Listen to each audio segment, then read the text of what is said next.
Morning. আজকের সকালটা শুরু হয়েছে এই ঝলমলে রৌদ্র দিয়ে।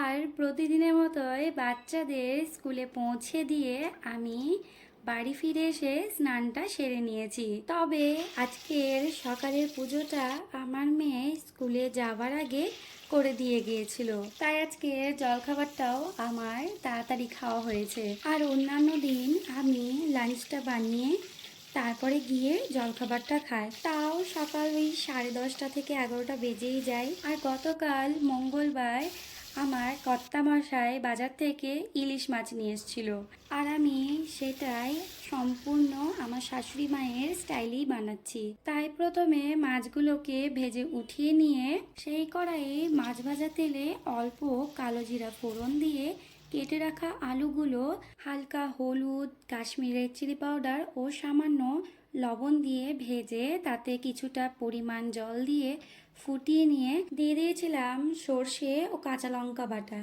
যেটা আমি শিলপাটায় বেটে নিয়েছিলাম। ব্যাস, তারপর ঝোলটা ফুটে গেলেই মাছগুলো এক এক করে দিয়ে সবশেষে কাঁচা লঙ্কা ছড়িয়েই তৈরি হয়ে গেল আজকের দুপুরের মেনু।